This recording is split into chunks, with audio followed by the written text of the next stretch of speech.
হযরত আবু বকর বলছে হুজুর সারাটা রাত আমরা দৌড়ালাম, কষ্ট হলো হুজুর, একটু বিশ্রাম নেই চলে। কোথায় বিশ্রাম নেবে বাবা? হুজুর এই পাহাড়ি গুহার ভিতরে দেখি না একটু জায়গা আছে কিনা। আমার নই বলছে দেখো বাবার মধ্যে ঢোকা যায়। হুজুর আপনি দাঁড়ান, আপনি দাঁড়ান, আমি আগে যাই। আবু বকর সিদ্দিক রাদিয়াল্লাহু আনহু আগে গিয়ে দেখছেন কি বালি পাথর কাঁকর, পাহাড়ি দেশ, মরুভূমি দেশ, দুহাত দিয়ে হুজুর সরাচ্ছে। আল্লাহ রাসূল আল্লাহর হাবিবকে আল্লাহ নূর করে জ্যোতি করে বেগুনা মাসুম করে পাঠালেন, যার ছায়া জমিনে পড়ে না, যার ছায়া জমিনে পড়ে না, যার পেশাব পায়খানা লালা তো আল্লাহ পাক এত নেয়ামত দান করলেন। সেই নবী আজকে মক্কা থেকে মদিনায় যাবার আগে পাহাড়ের গুহার ভেতরে যেখানে মানুষ বসবাস করে না, মানুষ থাকার জায়গা নয়, ও মুসলমান ইমানদার, আল্লাহর নবীকে এই জায়গায় নিয়ে ঢোকানো হয়। আবু বকর সিদ্দিক ঢুকে দেখলেন ওই জায়গাটা বালি আর পাথর আর কাঁকরে ভরা। দুহাত দিয়ে পরিষ্কার করলেন, ইয়া রাসূলুল্লাহ আসুন, আর দেরি করবেন না, আপনি চলে আসেন জায়গাটার মধ্যে লুকিয়ে পড়ুন। হুজুর আল্লাহর নবী আবু বকর সিদ্দিক রাদিয়াল্লাহু তাআলা আনহুর কোলের উপরে মাথা রাখলেন, মাথা রেখে ঘুমিয়ে পড়লেন। ঘুমালেন। আবু বকর সিদ্দিক রাদিয়াল্লাহু বসে আছে, আমার নবী ঘুমাচ্ছে, মুখটা দেখছে রাসূলুল্লাহর চেহারা মোবারকটা আবু বকর সিদ্দিক রাদিয়াল্লাহু তাআলা যত দেখে দেখে যেন আশা মেটে না, মন ভরে না। বারবার দেখতে দেখতে ভাই দেখতে পেলেন আবু বকর সিদ্দিক কি পাহাড়ের ওই গুহার ভিতরে বড় বড় বিষাক্ত সাপের চালা, সাপের চালা। চিন্তা করলেন আবু বকর সিদ্দিক যে আল্লাহ রসুলের মক্কা থেকে মদিনায় যাওয়ার হুকুম দিলেন আল্লাহ, কিন্তু এখানে একটু বিশ্রাম নেব, এই যে বড় বড় বিষাক্ত সাপের চালা, কি হবে? আমার নবীকে কি করে বাঁচাবো, কি করা যাবে? আবু বকর সিদ্দিক চিন্তা করছেন, আর আমার নবী একটু ঘুমাচ্ছেন। হায় হায়, আমার রসুলের ঘুম ভাঙাবো না, আমার রসুলের কষ্ট দেব না বলে হুজুর কি করলেন জানেন? সাহাবা আবু বকর সিদ্দিক রাদিয়াল্লাহু তাআলা আনহু নিজের মাথার পাগড়ি ছিঁড়ে টুকরো টুকরো করে তামাম চালার মুখগুলো আটকে দিলেন, বন্ধ করে দিলেন, একটা চালা খোলায় না। ওই চালাটা নিজের খুব নিকটে পায়ের গোড়ালি দিয়ে চালাটার মুখটা আটকে রাখলেন, কিন্তু চালার মধ্যে সাপ বার হওয়ার জন্য চেষ্টা করছেন, চালা থেকে ওরাও বার হতে পারছে না। হুজুর আবু বকর সিদ্দিক যেখানে পায়ের গোড়ালি সাপ, ওই জায়গায় তিনবার দংশন করলেন। হুজুর তবু পা সরালেন না, আবু বকর সিদ্দিক পা সরালেন না। শরীরের চেহারা নীল হয়ে গেছে, যন্ত্রণা হচ্ছে, অসহ্য যন্ত্রণা। আহা, আমার নবীকে তবু জাগায় না। আল্লাহ রসুলের সাহাবী আবু বকর সিদ্দিক রাদিয়াল্লাহু তাআলা আনহু দুটো চোখের পানি আমার রাসূলুল্লাহর চেহারা মোবারকে অবস্থান করলেন। হুজুরের ঘুম ভেঙে গেলেন। বাবা আবু বকর, চোখে পানি কেন বাবা? এত কি হয়েছে? হ্যাঁ, বাপ মার কথা মনে হয়েছে, বিবি বাচ্চার কথা মনে হয়েছে, জন্মভিটের কথা মনে হয়েছে? ইয়া রাসূলুল্লাহ, হাবিবাল্লাহ, আমি আবু বকরকে মাফ করুন, আমি আবু বকরকে ক্ষমা করুন, আমি আপনার কাছে মাপ চাই। আমার আব্বা মায়ের জন্য কাঁদি না, বেটা বেটির কথার জন্য কাঁদি না। ইয়া রাসূলুল্লাহ, হাবিবাল্লাহ, একবার আমার চেহারা পানে দেখুন, একবার আমার চেহারাটা দেখুন না, আমার চেহারাটার রংটা নীল বর্ণ হয়ে গেছে।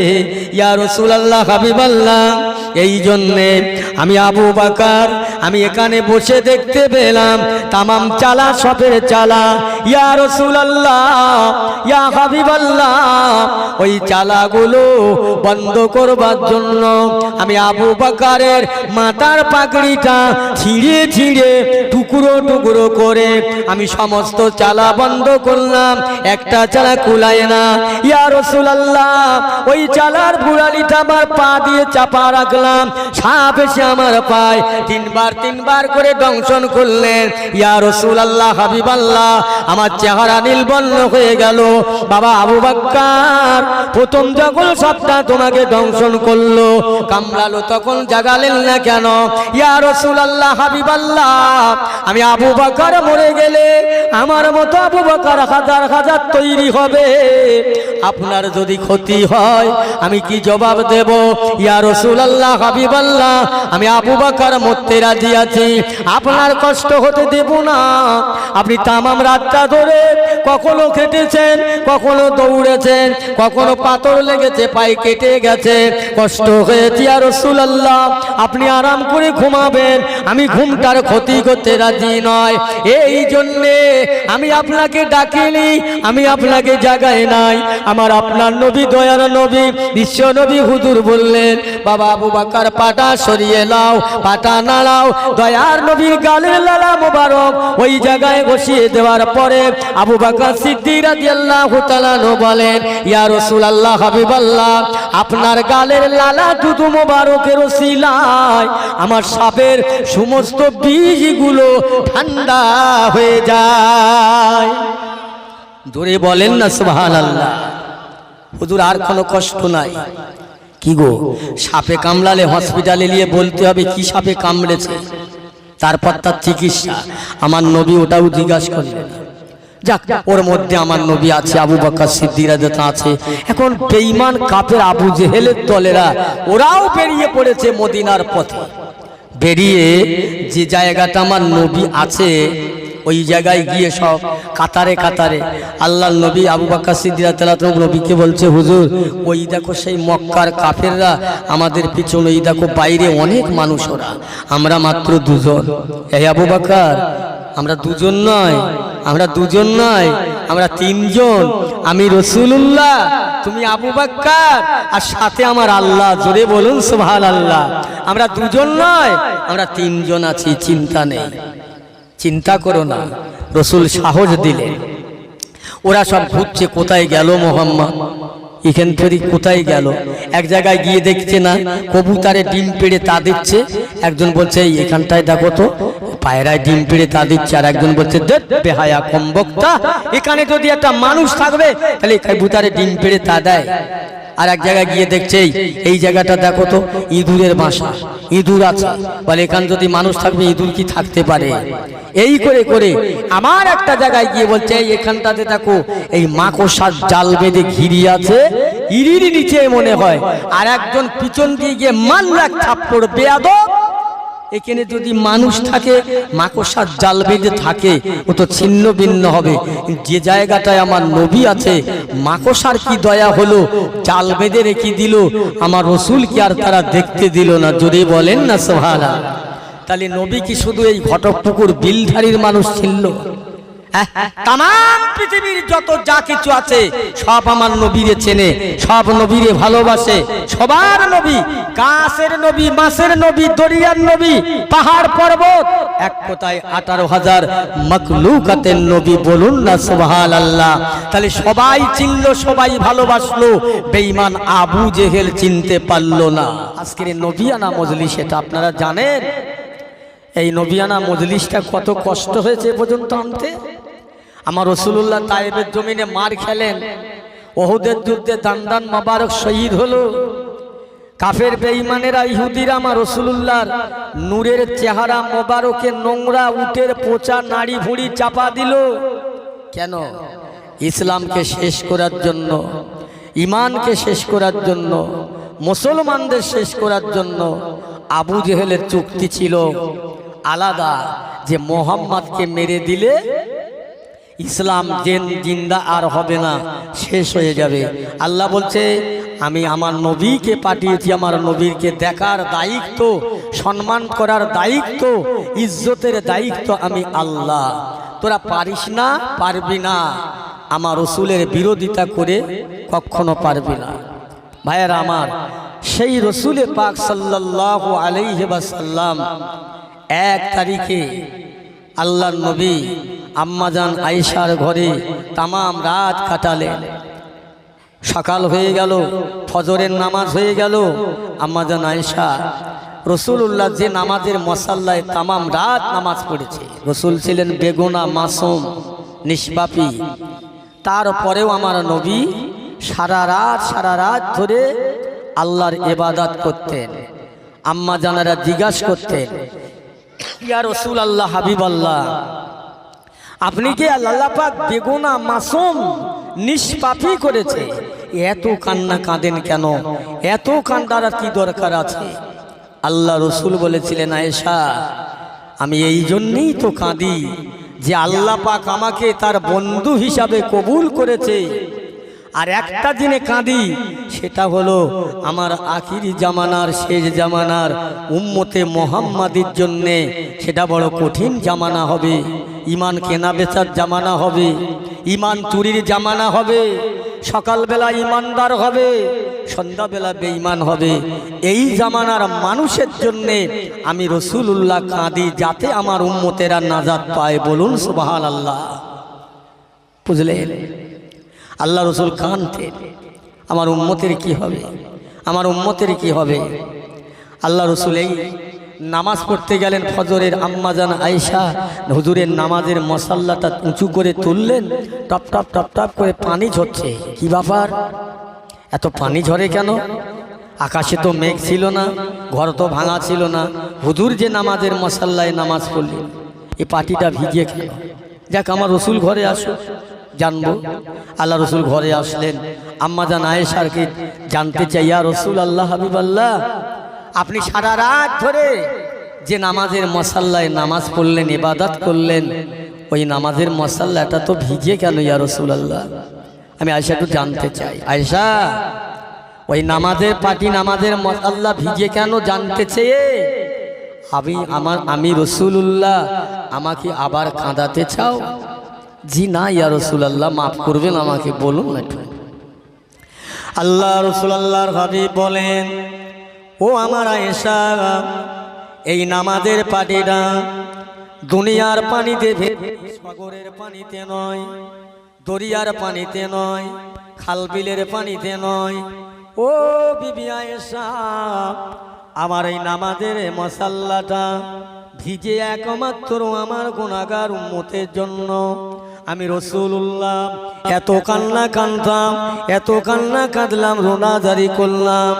এ নামাজের মশাল্লা ভেজার একটাই কারণ, আমি মুহাম্মদ আমার চোখের পানিতে। আয়েশা, আমি আল্লাহর কাছে এত কান্না কাঁদলাম, এত রোনাজারি করলাম, কিন্তু আমার আল্লাহ পাকের দরবারে আমার উম্মতের ফয়সালার কোনো খবর হলো না, নাজাতের কোনো খবর হলো না। ও বিবি আয়েশা, আমি রাসূলুল্লাহ আর তোমাদের জন্য কাঁদি না, দুনিয়ার কারোর জন্য কাঁদি নয়, একমাত্র আমার উম্মতে মুহাম্মাদের জন্য। নবী বলছেন কারোর জন্য নয়। আজকে সেই রসুলের মহব্বতের মানুষ কোথায় গেল, কোন দিকে গেল? আল্লাহ রসুল যে আমাদের কাছে দিনটা পৌঁছে দিতে মক্কা ছাড়লো, মদিনায় গেল, পাহাড়ের গুহার মধ্যে রসুল আত্মগ্রহণ করলো। কেন, কিসের জন্য? একমাত্র আমার নবী ইসলাম প্রচারক, প্রসারিত করছেন, যার দ্বারাই আবু জাহেলের সহ্য হয় না, অহংকারে ফেটে গেল যে আমি আবু জাহেল বাদশা, লিডার, নেতা, আমার দলে থেকে লোক মুহাম্মাদের দলে যাচ্ছে, না জানিয়ে কি করছে, কত বড় জাদুকর। সমস্ত জায়গায় হুলিয়ার করে দিলেন, প্রচার করে দিলেন যে মোহাম্মদ, আব্দুল্লাহর বেটা মোহাম্মদকে কেউ যদি মারতে পারে, মেরে দেয়, আমি তার সারা জীবনের মতো এমন পুরস্কার দেব, আর তার কিছু করতে লাগবে না। মানুষ তৈরি হয়ে গেলেন আমার রসুলকে মারার জন্যে, কিন্তু আল্লাহ রসুলকে আল্লাহই তো বানিয়েছে। আল্লাহ বলছে পারিবি না, হবে না, হয় না, আমি আল্লাহ বলে দিচ্ছি। আল্লাহ কোরআন পাকের মধ্যে জানালেন, ও দুনিয়ার ইমানদারেরা, মুসলমানেরা, আল্লাহওয়ালা গণেরা শুনেলেন। আল্লাহ পাক বলে, বান্দা দুনিয়ায় বুকে তোরা আমি আল্লাহকে চিনেলে, আমার কোরআন পাককে চিনেলে, আমার নবীকে চিনেলে, আমি তোদের কাছে দুটো জিনিস দিলাম, একটা হলো আল কোরআন, একটা হলো আমার হাবিব। এই দুটোর ওপরে তোরা মজবুত থাক, মজবুত থাক, তোদের কেউ ক্ষতি করতে পারবে না। আমার নবী ছিলেন আল্লাহর ওপরে মজবুত ছিলেন, অনেক ঘটনা অনেক কিছু করলেন। আমার পেয়ারা ভাইরা, 1 তারিখে আবু জেহেল এসে আমার নবীকে ঠকাবার জন্যে, আমার রসুলকে অপমান করার জন্যে, ইসলামকে ছোট করার জন্যে কি চিন্তা ভাবনা আবু জাহেলের জানেন? এসে বলছে, মোহাম্মদ আমার এই মুঠোর মধ্যে কি আছে, যদি তোমার বাণী মন্ত্র পড়তে পারে পড়ে, তাহলে তোমাকে নবী বলে মানব। আবু জেহেলের বিশ্বাস যে পাথর কোনোদিন কথা বলবে না, পাথরে তো কোনো রস নেই, ও তো মোরা পাথর, কাজী এই পাথরটা নিয়ে মোহাম্মদকে বলবো, যে থেকে কলেমা যদি পড়তে পারে তাহলে নবী বলে মানব। আমি তো জানি পাথর কলমা পড়তে পারবে না, কিন্তু তামাম দুনিয়ায় যাহা কিছু আছে আল্লাহর 18,000 মাখলুক, তামাম দুনিয়াতে সব আল্লাহ জিকির করে। বলুন না সুবহানাল্লাহ, জোরে বলেন না সুবহানাল্লাহ। সব আল্লাহ জিকির করে। পায়খানা ফেলে মানুষ, তাতে পোকা হয়, পোকাও আল্লাহ জিকির করে। বুঝলেন? আবু জেহেলের চিন্তা ভাবনা ধারা যে পাথর কোনোদিন কথা বলতে পারে না। আল্লাহ বলছে, আমি ইন্নাল্লাহা আলা কুল্লি শাইইন কদির, আমি জিন্দাকে মুর্দা বানাতে পারি, মুর্দাকে জিন্দা বানাতে পারি, বাদশাকে ফকির করতে পারি, ফকিরকে বাদশা করতে পারি, ইজ্জতওয়ালাকে বেইজ্জতি করতে পারি, বেইজ্জতিকে ইজ্জত দিতে পারি। জোরে বলুন না সুবহানাল্লাহ। কিন্তু আবু জেহেলের ধারণা যে না, এ মোহাম্মদ পাথরের কাছে কলমা পড়াতে পারবে না, আর যখনই না পারবে তখন আমরা ইসলামকে মিথ্যা বলে প্রচার করব। এত সোজা। আল্লাহ বলছে, এই হয় না, পারবে না। আল্লাহর নবীর দরবারে আবু জেহেল পায়ে পায়ে এসে বলছে, মোহাম্মদ আচ্ছা তুমি বলো তো, আমার এই মুঠোর মধ্যে যে একটা জিনিস আছে, এ যদি সঠিক বলতে পারে কলেমা, তাহলে তোমাকে নবী বলে আমি মেনে নেব। আল্লাহ তো জানে আবু জেহেল কোনোদিন কলমা পড়বে না, ওর নসিবে হেদায়েত নেই, তোতাবি ধোকাবাজ, চিটিংবাজ। আল্লাহ পাকের হুকুমে, আল্লাহ পাকের ইচ্ছায় আবু জেহেলের হাতের পাথর বলছে, আশহাদু আল্লা ইলাহা ইল্লাল্লাহু ওয়াহদাহু লা শারীকা লাহু ওয়া আশহাদু আন্না মুহাম্মাদান আবদুহু ওয়া রাসূলুহু। এই কলমা যখন পড়লেন, আবু জেহেল পাথরটা ফেলে দিয়ে বলছিস, আমি জানতাম পাথর কলমা পড়বে না, কিন্তু পড়লো। এই মোহাম্মদের জাদুতে হয়েছে, নাউজুবিল্লাহ। বুঝলে? চলে গেল আবু জেহেল। চলে গিয়ে পরক্ষণে এসে বলছে, মোহাম্মদ তোমাকে নবী বলে মানতে পারি, আর একটা তোমার দেখাতে হবে, সেটা হলো যে আসমানে চাঁদ দেখতে পাচ্ছ, চন্দ্র, ওই চাঁদ দ্বিখণ্ডিত করে এক খণ্ড জমিনে নিয়ে আসতে হবে, এক খণ্ড আসমানে থাকবে, তারপরে মনে করব তুমি নবী। আমার আল্লাহ সঙ্গে সঙ্গে আমার নবীর ইজ্জত সম্মান বাড়াবার জন্যে, মান শান বাড়াবার জন্যে আসমানের চাঁদ 2 টুকরো হয়ে, 1 টুকরো জমিনে, 1 টুকরো আসমানে। একটু জোরে বলুন সুবহানাল্লাহ। এই যে কজন আছে একটু বলো না সুবহানাল্লাহ। বাবু কি বলবো বলেন, তিনি জ্বালাতনে সুবহানাল্লাহ বলো বলো বলো বলো, কিরাম লাগে খারাপ। জলসায় যখন এসেছে একটু বলুন, আর না তো বাড়ি গিয়ে বলবেন থাক। কি সুবহানাল্লাহ বলে আমার কি লাভ হবে? হ্যাঁ, আমার 2 তলা বাড়ি হবে না ব্যাংক ব্যালেন্স হবে? এই সুবহানাল্লাহ বলে কি হবে? আমার কি হবে? আপনাদের লাভ আছে। যাই হোক আমার ভাইরা, আবু জেহেল দেখলেন, তাই তো কি অবস্থা। আমার আল্লাহ আমার রসুলকে ইজ্জত দিলেন, 1 খণ্ড জমিনে চাঁদ, 1 খণ্ড আসমানে। আবু জেহেল বলছে, হয় না, এ তো মস্ত বড় জাদুকর। আমার বাবাজি ভাইরা, আজও ইসলামের বিরোধিতা করছে কারা? আমার রাসূলুল্লাহ নিজের চাচা আবু জাহেল দুশমন ছিল।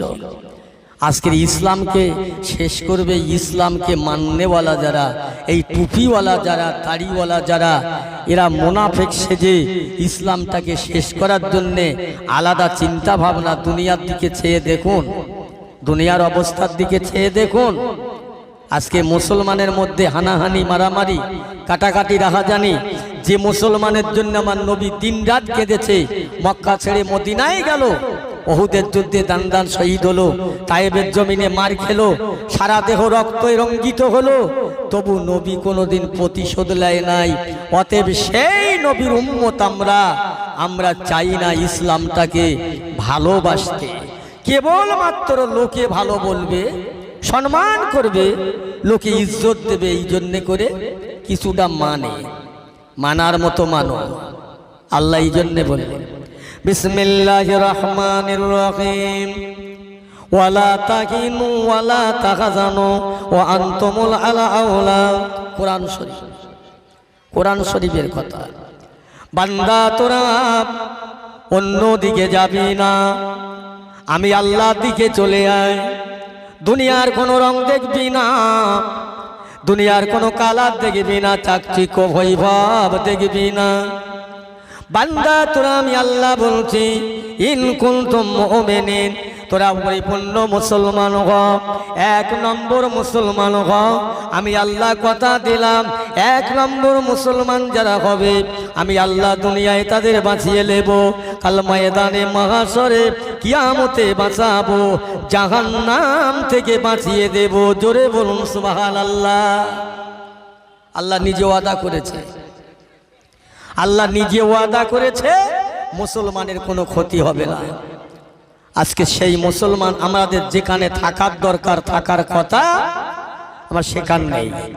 যেখান থাকলে আমাদের ইজ্জত যাবে, মান যাবে, সম্মান আখিরাত চলে যাবে, আমরা সেই জায়গার মানুষ। আল্লাহ বলছে, বান্দা আমি তোদের তৈরি করেছি, সৃষ্টি করেছি দুনিয়ায় লাঠিবাজি, পাটাবাজি, হানাহানি, রাহাজানি, দুষ্টুমি, গুন্ডামি, ভণ্ডামি, দুচ্চুরি, জালিয়াতি, সিটিংবাজি, মুনাফিকি, কাযযাবি, এটা করার জন্য নয়। আমি তোদের বানিয়েছি কেবল তোরা আমার করবি। আমি আল্লাহ কি দেব জানো? কোন মানুষ যদি ইবাদত করে মরে যায়, আল্লাহ বলছে তার জন্য একটা জান্নাত দান করব। একটা জান্নাত হবে 10টা পৃথিবীর সমান। বলুন না সুবহানাল্লাহ। কম কথা, কম কথা নয়। আবু জেহেলের সহ্য হচ্ছে না, আমার নবীকে মেরে দেবে। কত কষ্ট দিয়েছে, যত জানে, কত শরীরে। কিন্তু রসুল বলছে, আল্লাহ বলছে, আমার রসুল চিন্তা করো না, ভেবো না। আবু জেহেল কি করছে? বলছে এবার একটা শেষবারের মতো একটা চ্যালেঞ্জ। আবু জেহেল নিজের ঘরের চৌকাঠ সোজা একটা গাড্ডা খুললেন, গাড্ডা, কুয়া, কত 30 থেকে 40 ফুট গভীর করলেন। কি করলেন?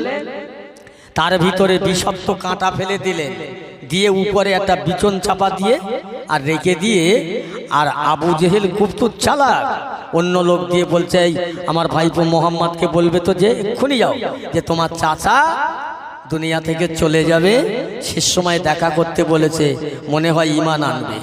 আল্লাহ রসুলের দরবারে একজন গিয়ে বললেন আমার রসুলুল্লাহ আসছে। সঙ্গে সঙ্গে আল্লাহ বলছেন, এই জিবরাইল যাও, আমার হাবিব যাচ্ছে, যাও, চলে যাও, খবরদার আমার হাবিবের হাত ধরে টানাটানি, হিসরা হিসরি করো না। আল্লাহর ফেরেশতা জিবরাইল আলাইহিসসালাতু ওয়াসসালাম সঙ্গে সঙ্গে সে আল্লাহ নবীর পাশে দাঁড়িয়ে যান, আসসালামু আলাইকা ইয়া রাসূলুল্লাহ। ওয়া আলাইকুমুস সালাম। এ জিবরাইল আলাইহিস সালাম কি মনে করে কেন এসেছেন? ইয়া রাসূলুল্লাহ, হাবিবাল্লাহ, আপনি আগাবেন না, যাবেন না কেন? আমার চাচা আমাকে ডাকলো। ইয়া রাসূলুল্লাহ, হাবিবাল্লাহ, আল্লাহ পাক আমাকে পাঠিয়েছেন আপনার কাছে, আপনি বেশি জোরে যাবেন না, দাঁড়ান, দাঁড়ান। আপনার চাচা আপনার ভালোবেসে ডাকেন নাই, আপনার চাচা আপনার ক্ষতি করার জন্য ডাকলো। এমতো সময় নবী আমার আস্তে আস্তে আস্তে আস্তে যান। আবু জেহেল ঘরের মধ্যে থেকে দেখতে পেয়ে বলছে, এ আমার সহচারীরা ও আমার আপনজনেরা, কে কোথায় কারা তো চলে এসো, জলদি করে এসো, দৌড়ে এসো। মোহাম্মদ আমাদের কবজার মধ্যে, মোহাম্মদ আমাদের কাছাকাছি। এবার মোহাম্মদকে ধরে আমরা সবাই জ্যান্ত ওই কুয়ার ভিতর ফেলে দিয়ে উপর থেকে মাটি চাপা দিব, জনমের মতন শেষ হয়ে যাবে। এই না আবু জেহেল বলে চিল্লি মেরে বার হতে গিয়ে অতএব নিজে কুয়া খুললো, জানা নাই, বড় স্মরণ নাই, বেসরণ হয়ে গেল।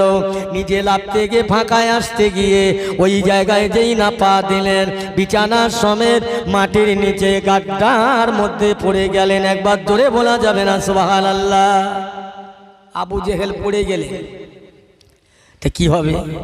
তুলছেন বড় বড় রশি দিয়ে, কবিকল দিয়ে হয় না, মাটি জাম করছে, কাঁটা ফুটে যাচ্ছে পায়। কাকে ফেলার জন্য দিলে? আর কি হলো? আল্লাহ বলছে বেশি লাফালাফি করবি না, যে খোঁড়েগা কোথায় বলে সেই পড়েগা। তো তুলতে পারছে না। আবু জেহেল নিজেই থেকে বলছে আমার ভাইপো মোহাম্মদ ওখানে আছে? বলে হ্যাঁ। বলে ওর কাছে ধরো, ওকে ডেকে দাও।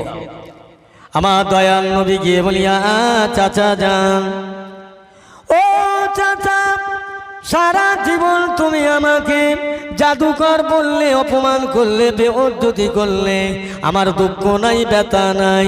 চাচা একটা বারের জন্য ওই কামার ভেতর বসে একবার কালমা পড়ো, কালমায়ে দানে মহাশরে আমি রাসূলুল্লাহ আপনার জন্য সুপারিশটা করতে পারবো।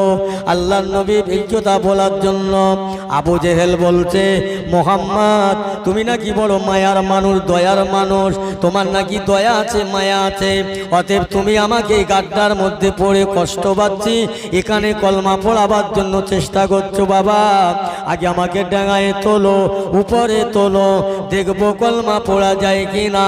নবী আমার হাতটা বাড়িয়ে দিলেন বিসমিল্লাহ বলে। আবু জেহেলের হাতের সঙ্গে হাতটা লেগে গেল, তুললেন। তোলার পরে আবু জেহেল বলছে মোহাম্মদ যেটা ভাবছো ওটা নয়, তুমি মনে করছো যে আমি আবু জেহেল কলমা পড়বো না, তোমার কাছে কলমা পড়া যাবে না। আল্লাহর নবী ওখান থেকে ফিরে চলে আসলেন, কোনো প্রতিবাদ করলে না, ওখান থেকে ফিরে আসলেন, চলে আসলেন। আবু জেহেলের আর একটা চিন্তা ভাবনা নিলেন, বিদেশ থেকে এক ভাড়াটে গুন্ডা ঠিক করেছে। শোনেন কত কষ্ট আমার নবীকে দিয়েছে। বিদেশ থেকে ভাড়াটে গুন্ডা ঠিক করেছে, যার নাম ছিল উম্মে হাবিব। ওকে ঠিক করলেন মোহাম্মদকে মেরে দেবে। আবু জেহেল দুটো চেয়ার তৈরি করলেন, একটা সোনার চেয়ার, একটা রূপোর চেয়ার। সোনার চেয়ারে ওই ভাড়াটে গুন্ডাটাকে বসাবে, রূপোর চেয়ারে নিজে বসবে। এমনও সময় এসে গেলেন, আল্লাহর নবীকে খবর দিলেন বাড়িতে আল্লাহ রসুল আসছে।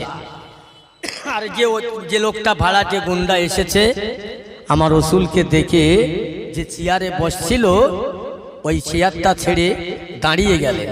দাঁড়িয়ে গিয়ে আল্লাহর নবীর ইশারা করে আপনি বসেন, আপনি বসেন। আল্লাহ রসুল বসলেন। ওই মানুষটা আমার রসুল পাকের হাতে হাত দিয়ে বলছেন ইয়া রসুল আল্লাহ, হাবিবাল্লাহ, হাবিবাল্লাহ, আমি আপনার কাছে কলমা পড়ে মুসলমান হলাম। আবু জেহেল দেখে মাথা রে, কি হচ্ছে? আমি তোকে টাকা দিয়ে ভাড়া করে আনলাম যে কাজ ফয়সালা করার জন্য, অতএব সেই ভাড়াটে গুন্ডা মুহাম্মাদের হাতে হাত দিয়ে কলমা পড়ে বায়াত হয়ে চলে যাচ্ছে, পারল না। এই মানুষটা বলেছেন আবু জেহেল তুমি যদি পারো তো দেখো, আমি পারবো না। ওই মানুষটার মাথা থেকে পা পর্যন্ত কোনো গোনা নেই, নিষ্পাপী, বেগুনা, মাসুম। উনি হচ্ছে আল্লাহর দোস্ত, আল্লাহর বন্ধু, কাজী আমি পারবো না। ওনাকে যখন আমি চোখে দেখতে পেলাম, আমার হৃদয়ের মধ্যে একটা চিক মেরে উঠেছে। আমি ওকে মারা তো দূরের কথা, ও যে আমাকেই ঘায়েল করেছে। আমি ওর কাছে কলমা পড়ে চিরদিনের জন্য মুসলমান হলাম। আবু জেহেল বলে শয়তান বলে কি রে, হ্যাঁ এ কি বলছে? না না কথা বলে। এবার শেষমেশ আবু জেহেল মিটিং করলো, চুক্তি করলো, কি যে মোহাম্মদকে বাড়ি ফেলে মেরে দেব, ঘরে ফেলে মারব। সব খাড়া হও, তৈরি হও। প্রত্যেক বংশে থেকে দুজন করে নিলেন। লিতে লিতে লিতে লিতে আবু জেহেল কত চালাক, যে আমি যদি একলা মোহাম্মদকে মারি তাহলে আমি একাই দোষী হব, তাই আমি প্রত্যেক বংশে থেকে দুজন করলেন। মারতি যদি হয় সবাই মিলে মারি, দোষী যদি হতে হয় সবাই দোষী হই। এটাই আবু জেহেলের চিন্তা ভাবনা, এটাই আবু জেহেলের মনের বাসনা। কিন্তু হয় না। 37 জনা লোক নিয়ে আবু জেহেল মিটিং করে বলল, এই আজকের রাতটা চলে যাচ্ছে, আগামী রাত্রিরে মোহাম্মদের বাড়ি হানা দেওয়া হবে, ধরা হবে, ওকে ওখানেই ফেলে শেষ করা হবে। ও তো কেউ নেই, মা নেই, বাপ নেই, চাল নেই, চুলো নেই, ঘর নেই, যা আছে ওই, অথচ ওর দলে লোক যাবে। আমি আবু জেহেল, আমার দলে থেকে লোক কেটে যাচ্ছে। অহংকার, হিংসা। ঠিক আছে, 37 জন মানুষ নিয়ে রাতের বেলা ঘেরোয়া করবে বাড়ি। আমার আল্লাহ বলছে আমি আমার নবীর হেফাজতকারী। সঙ্গে সঙ্গে জিবরাইল আলাইহিস সালাতু ওয়াস সালামকে আল্লাহ বলে দিলেন, জিবরাইল যাও তো আমার হাবিবকে এক্ষুনি বলে এসো, খবরটা দাও তিনি যেন এক্ষুনি মক্কা থেকে মদিনার দিকে রওনা হয়। জোরে বলবেন না সুবহানাল্লাহ। আল্লাহর তরফ থেকে হুকুম হলো। জিবরাইল আলাইহিস সালাম আসলেন, এসে আল্লাহ রসুলকে সালাম দিয়ে, ইয়া রাসূলুল্লাহ, হাবিবাল্লাহ আপনি চলে যান। কোথায়? মদিনায়। কেন? আল্লাহর হুকুম হয়েছে ইয়া রাসূলুল্লাহ, আপনার চাচা না আপনাকে মারার জন্যে বাড়ি আজ ঘেরোয়া করবে, আল্লাহর তরফ থেকে আমি এসেছি, আমাকে পাঠিয়েছি ইয়া রাসূলুল্লাহ, আপনি মক্কা ছাড়েন।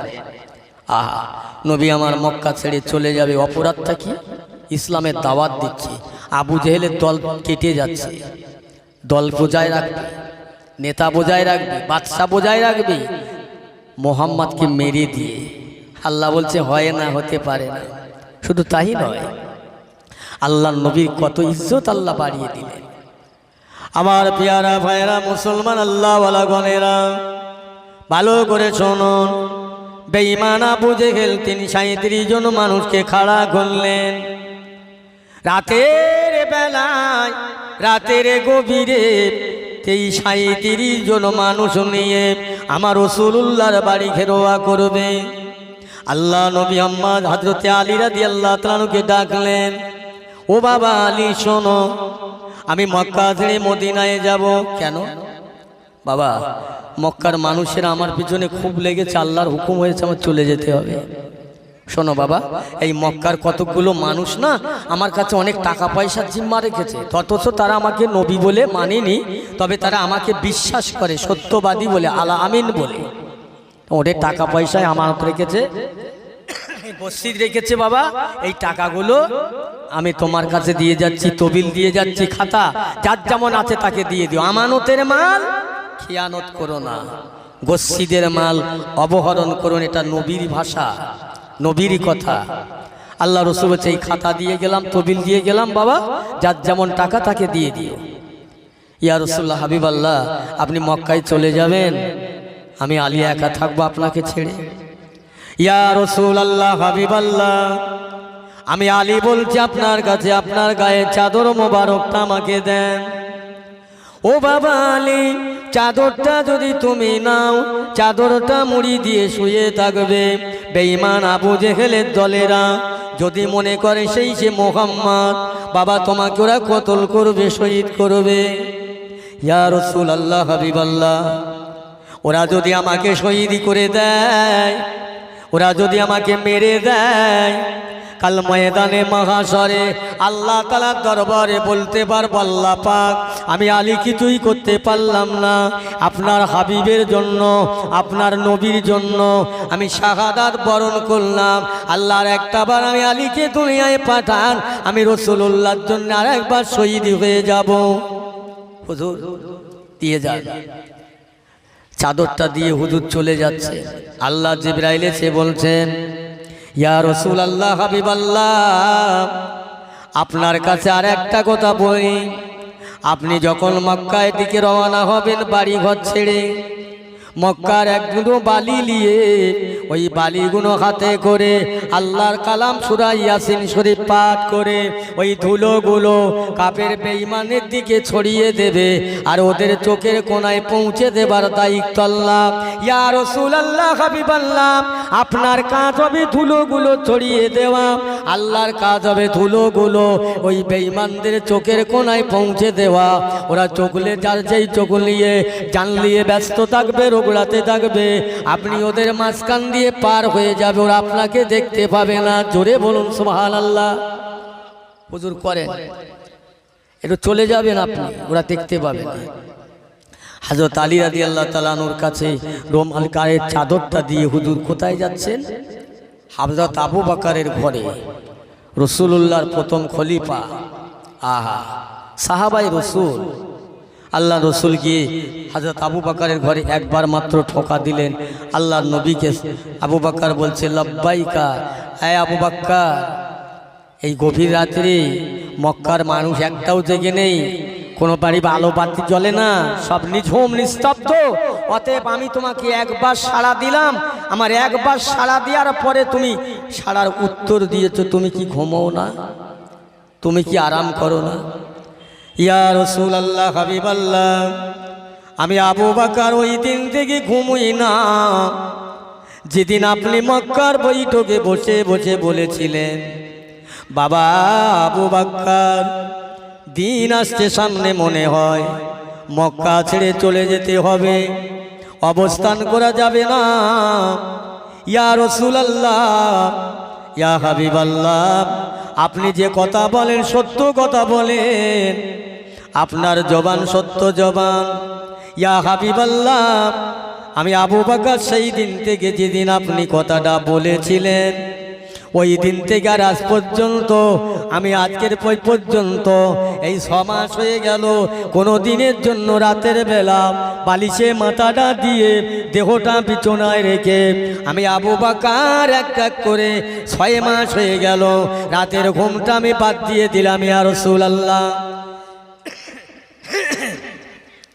এই জন্য বাদ দিলাম, আপনি বললেন মক্কা ছেড়ে মদিনায় যেতে হবে।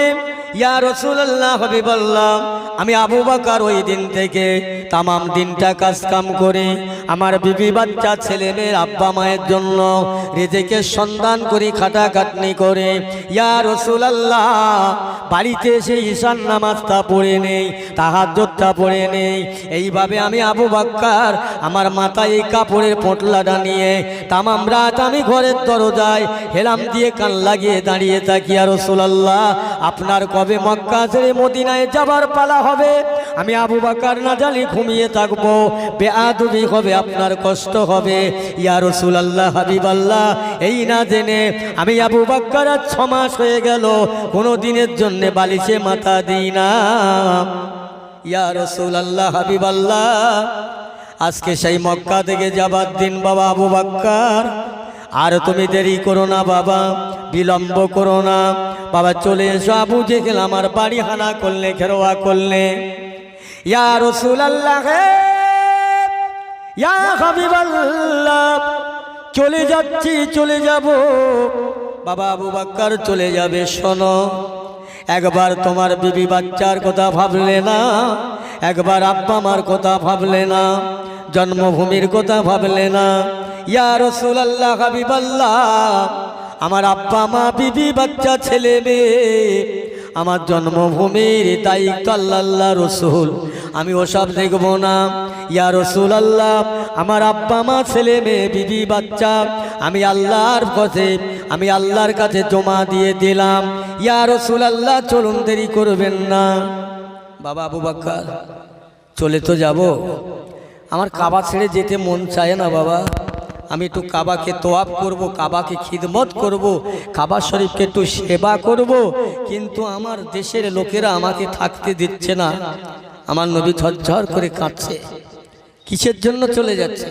ইসলাম প্রচার করছে বলে। আবু জেহেলের সহ্য হয় না, বেঈমান লোক লস্কর নিয়ে বাড়ি ঘেরোয়া করলে। বাবা আবু বকর, আমার আল্লাহ যদি হুকুম না দিত আমি রাসূলুল্লাহ মক্কা ছেড়ে মদিনায় যেতাম না, শুধু আল্লাহর হুকুম হয়েছে বলেই চলে যাচ্ছি।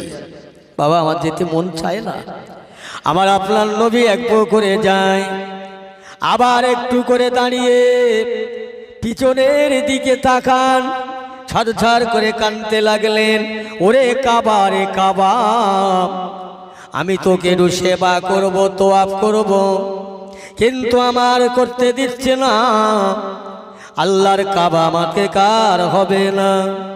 হযরত আবু বকর সিদ্দিক রাদিয়াল্লাহু তাআলা আনহু আল্লাহর নবীকে বললেন, ইয়া রাসূলুল্লাহ, হাবিবাল্লাহ, আর আপনি কাঁদবেন না, মন খারাপ করবেন না, না জানি বেঈমান কাফেররা আমাদের পিছে ধাওয়া করতে পারে। ইয়া রাসূলুল্লাহ, চলুন, মদিনার দিকে চলুন। আবার আল্লাহ যদি আমাদের সেই দিন দেয়, আল্লাহ যদি আমাদেরকে রহম করে, আবার এই মক্কার জমিনে একদিন কাবার কাছে ফিরে আসবো। জোরে বলুন সুবহানাল্লাহ। যদি আল্লাহ চায়, কাবার কাছে একদিন আল্লাহ আমার নিয়ে আসবে। হুজুর চলে কতটা রাস্তা মক্কা থেকে মদিনায়? হাজী সাহেবরা বলছে বর্তমানে এখন 500 কিলোমিটার রাস্তা মক্কা থেকে মদিনায়। রসুল যেদিন চলে যাচ্ছিল কোনো গাড়ি ঘোড়া যানবাহন কিচ্ছু ছিল না। হেঁটে হেঁটে দৌড়ে দৌড়ে কাফেরের অত্যাচারে, বেদিনদের অত্যাচারে, কি অত্যাচার! ইসলাম মানতে দেব না, ইসলাম প্রচার করতে দেব না, নামাজ পড়তে দেব না। আজ ঘটকপুকুর বিলধারীর মুসলমান তোমারে কিরকম কি বললো যে নামাজ পড়ো না, তোমাকে ইসলাম মানতে দেব না। অতএব আমাদের কষ্ট করতে লাগেনি। এই হিজড়ে ছেলের মায়া বোঝে, যার বাচ্চা হয় না সে বাচ্চার মায়া বোঝে, ইসলাম বোঝে। এরা, এদের রক্ত দিতে হয়নি, এদের জান দিতে হয়নি, এদের মাল দিতে হয়নি, এদের মার খেতে হয়নি। এরা কি বুঝবে? এরা কি বুঝবে? এরা কি জানবে? যারা জীবন দিয়েছে, রক্ত দিয়েছে, জান দিয়েছে, দিনের জন্য মাল দিয়েছে, তারাই বুঝবে ইসলামের কদর। এই জন্য বলছি ভাই, আল্লাহর কসম করে, এই দুনিয়ায় আমাদের কেউ নাই, কিয়ামতের আখিরাতে আমাদের কেউ থাকবে না। একমাত্র এই দুনিয়া আখিরাত আমাদের সঙ্গে ঈমান আর আমল, আর রইল আল্লাহ, আল্লাহ রসুল। জোরে বলুন সুবহানাল্লাহ। এই আল্লাহ যার উপরে মদত হয়েছে, রসুল যার উপরে খুশি হয়েছে, আর তার দুনিয়ায় কোনো ভয় নেই। লাপরোয়া, সে কাউকে পরোয়া করে না। আল্লাহর যে হয়ে যায়, আল্লাহর নবীর যে হয়ে যায়, আল্লাহ তার হয়ে যায়, আল্লাহর নবী তার হয়ে যায়, তাম দুনিয়াবাসী তার দুশ্মন, আল্লাহ তার বন্ধু। জোরে বলুন সুবহানাল্লাহ। কে আপনারা জানেন না? আল্লাহর নবী তো এত কষ্ট করলেন, সাহাবায়ে রাসূলরা কি করলেন? হেঁটে হেঁটে হেঁটে হেঁটে হেঁটে হেঁটে এতটা রাস্তা রাত ভোর চললেন। নবী আমার কখনো হেঁটেছেন, কখনো দৌড়েছেন। পাথর খোলা পাহাড়ি দেশ, কত পায়ে হোঁচট লেগেছে, কেটে গেছে। আমার রাসূলুল্লাহর কষ্ট হয়ে গেছে, তামাম রাত খাওয়া দাওয়া নেই। মদিনায় এখনো পৌঁছালো না। পাহাড়ের এক গাড্ডার ভিতরে হযরত আবু বকর বলছে, হুজুর সারাটা রাত আমরা দৌড়ালাম, কষ্ট হলো হুজুর, একটু বিশ্রাম নেই চলে। কোথায় বিশ্রাম নেবে বাবা? হুজুর এই পাহাড়ি গুহার ভিতরে দেখি না একটু জায়গা আছে কি না। আমার নই বলছে, দেখো বাবার মধ্যে ঢোকা যায়। হুজুর আপনি দাঁড়ান, আপনি দাঁড়ান, আমি আগে যাই। আবু বকর সিদ্দিক রাদিয়াল্লাহু আনহু আগে গিয়ে দেখছেন কি বালি, পাথর, কাঁকড়, পাহাড়ি দেশ, মরুভূমি দেশ, দুহাত দিয়ে হুজুর সরাচ্ছে। আল্লাহ রসুল আল্লাহর হাবিবকে আল্লাহ নূর করে, জ্যোতি করে, বেগুনা মাসুম করে পাঠালেন, যার ছায়া জমিনে পড়ে না, যার ছায়া জমিনে পড়ে না, যার পেশাব পায়খানা লালা তো আল্লাহ পাক এত নেয়ামত দান করলেন। সেই নবী আজকে মক্কা থেকে মদিনায় যাবার আগে পাহাড়ের গুহার ভেতরে, যেখানে মানুষ বসবাস করে না, মানুষ থাকার জায়গা নয়, ও মুসলমান ইমানদার, আল্লাহর নবীকে এই জায়গায় নিয়ে ঢোকানো হয়। আবু বকর সিদ্দিক ঢুকে দেখলেন ওই জায়গাটা বালি আর পাথর আর কাঁকড়ে ভরা। দুহাত দিয়ে পরিষ্কার করলেন, ইয়া রাসূলুল্লাহ শোন, আর দেরি করবেন না, আপনি চলে আসেন জায়গাটার মধ্যে লুকিয়ে পড়ুন। হুজুর আল্লাহর নবী আবু বকর সিদ্দিক রাদিয়াল্লাহু তাআলা আনহুর কোলের উপরে মাথা রাখলেন, মাথা রেখে ঘুমিয়ে পড়লেন। ঘুমালেন। আবু বকর সিদ্দিক রাদিয়াল্লাহু বসে আছে, আমার নবী ঘুমাচ্ছে, মুখটা দেখছে, রাসূলুল্লাহর চেহারা মোবারকটা আবু বকর সিদ্দিক রাদিয়াল্লাহু তাআলা যত দেখে দেখে যেন আশা মেটে না, মন ভরে না। বারবার দেখতে দেখতে ভাই দেখতে পেলেন আবু বকর সিদ্দিক কি পাহাড়ের ওই গুহার ভিতরে বড় বড় বিষাক্ত সাপের চালা, সাপের চালা। চিন্তা করলেন আবু বকর সিদ্দিক যে আল্লাহ রসুলের মক্কা থেকে মদিনায় যাওয়ার হুকুম দিলেন আল্লাহ, কিন্তু এখানে একটু বিশ্রাম নেব, এই যে বড় বড় বিষাক্ত সাপের চালা, কি হবে? আমার নবীকে কি করে বাঁচাবো, কি করা যাবে? আবু বকর সিদ্দিক চিন্তা করছেন, আর আমার নবী একটু ঘুমাচ্ছেন। হায় হায়, আমার রসুলের ঘুম ভাঙাবো না, আমার রসুলের কষ্ট দেব না বলে হুজুর কি করলেন জানেন? সাহাবা আবু বকর সিদ্দিক রাদিয়াল্লাহু তাআলা আনহু নিজের মাথার পাগড়ি ছিঁড়ে টুকরো টুকরো করে তামাম চালার মুখগুলো আটকে দিলেন, বন্ধ করে দিলেন, একটা চালা খোলায় না। ওই চালাটা নিজের খুব নিকটে পায়ের গোড়ালি দিয়ে চালাটার মুখটা আটকে রাখলেন, কিন্তু চালার মধ্যে সাপ বার হওয়ার জন্য চেষ্টা করছেন চালা দিয়ে, ওরাও বার হতে পারছে না। হুজুর আবু বকর সিদ্দিক যেখানে পায়ের গোড়ালি, সাপ ওই জায়গায় তিনবার দংশন করলেন। হুজুর তবু পা সরালেন না, আবু বকর সিদ্দিক পা সরালেন না। শরীরের চেহারা নীল হয়ে গেছে, যন্ত্রণা হচ্ছে, অসহ্য যন্ত্রণা। আহা, আমার নবীকে তবু জাগায় না। আল্লাহ রসুলের সাহাবী আবু বকর সিদ্দিক রাদিয়াল্লাহু তাআলা আনহু দুটো চোখের পানি আমার রসুলুল্লাহ চেহারা মোবারকে অবস্থান করলেন। হুজুরের ঘুম ভেঙে গেলেন। বাবা আবু বকর, চোখে পানি কেন বাবা? এত কি হয়েছে? হ্যাঁ, বাপ মার কথা মনে হয়েছে, বিবি বাচ্চার কথা মনে হয়েছে, জন্মভিটের কথা মনে হয়েছে?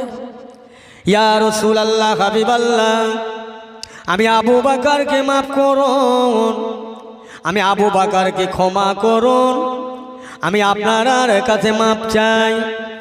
আমার আব্বা মায়ের জন্য কাঁদি না, বেটা বেটির কথার জন্য কাঁদি না। ইয়া রাসূলুল্লাহ, হাবিবাল্লাহ, একবার আমার চেহারা পানে দেখুন, একবার আমার চেহারাটা দেখুন না, আমার চেহারাটার রংটা নীল বর্ণ হয়ে গেছে। ইয়া রাসূলুল্লাহ, হাবিবাল্লাহ, এই জন্যে আমি আবু বকর আমি এখানে বসে দেখতে পেলাম তামাম চালা সফের চালা।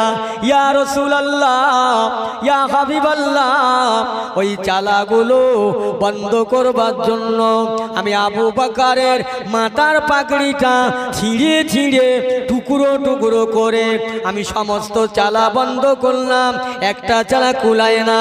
ইয়া রাসূলুল্লাহ, ওই চালার বুড়ালিটা আমার পা দিয়ে চাপা রাখলাম, সাপ এসে আমার পায় তিনবার করে দংশন করলেন।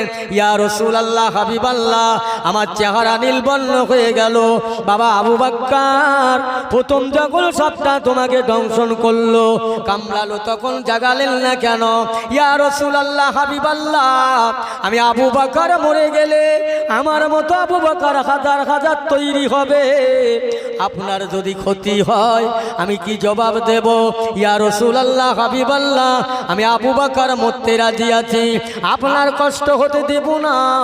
আপনি তামাম রাতটা ধরে কখনো খেটেছেন, কখনো দৌড়েছেন, কখনো পাথর লেগেছে, পায়ে কেটে গেছে, কষ্ট হয়েছে। ইয়া রাসূলুল্লাহ, আপনি আরাম করে ঘুমাবেন, আমি ঘুমটার ক্ষতি করতে রাজি নয়, এই জন্যে আমি আপনাকে ডাকিনি, আমি আপনাকে জাগাই নাই।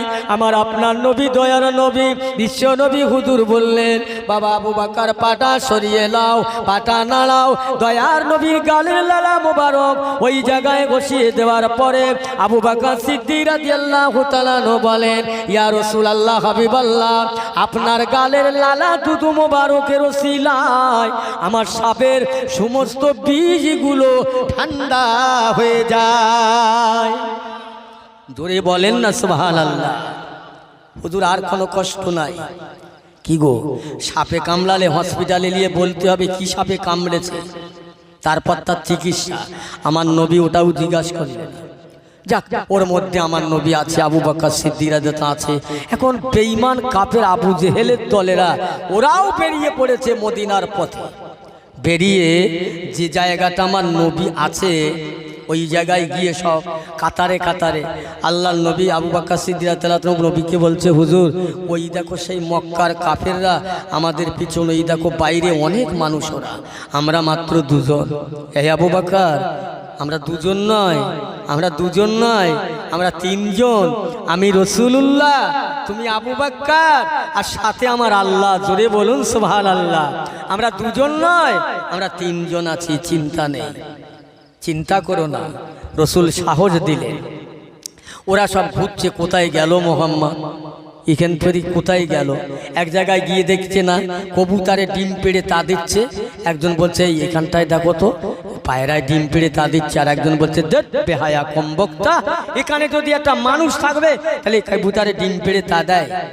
আর এক জায়গায় গিয়ে দেখছে এই জায়গাটা দেখো তো ইঁদুরের বাসা, ইঁদুর আছে, বলে এখানে যদি মানুষ থাকবে ইঁদুর কি থাকতে পারে। এই করে করে আমার একটা জায়গায় গিয়ে বলছে এখানটাতে দেখো এই মাকড়সার জাল বেঁধে ঘিরি আছে, ইরির নিচে মনে হয়।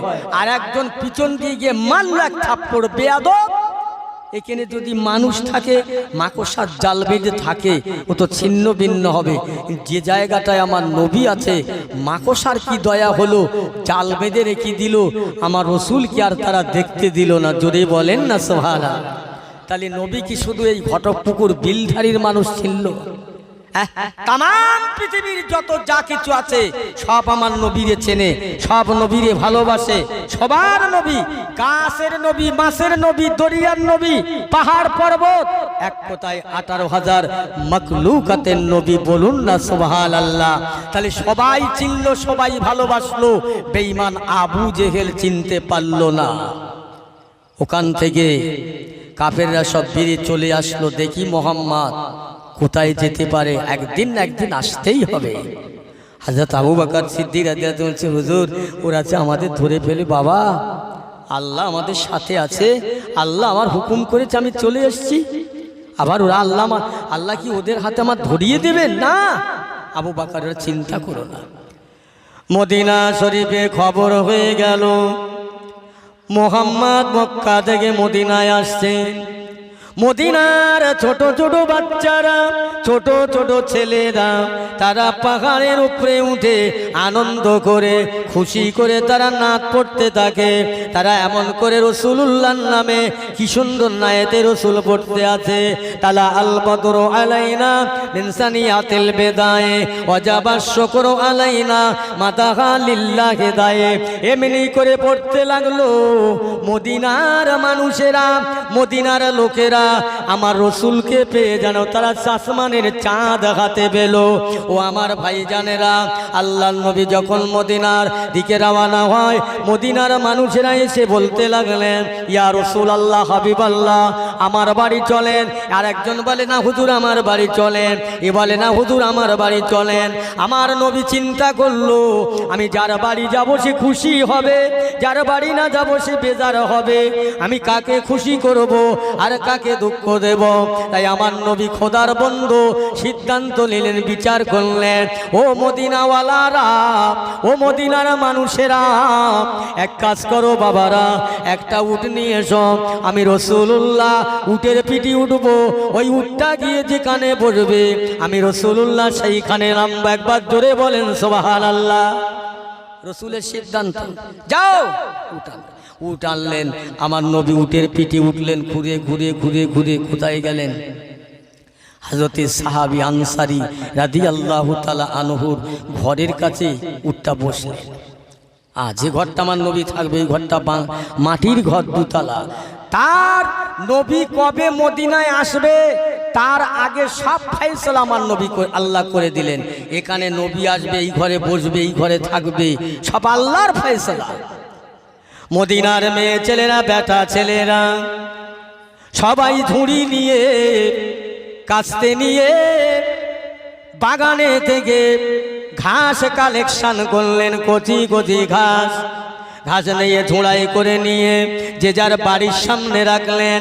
যদি একবার আল্লাহর নবীর উটটা আমার বাড়ি দয়া করে ফিরে আসে ঘাসটা খাবার জন্য, সবাই ঘাস কালেকশন করে বাড়ির দরজায় দরজায় রাখলেন। কিন্তু না, ওই উটটা ঘুরতে ঘুরতে আনসারী রহমত রাদিয়াল্লাহু তাআলা আনহুর ঘরে চলে গেলেন।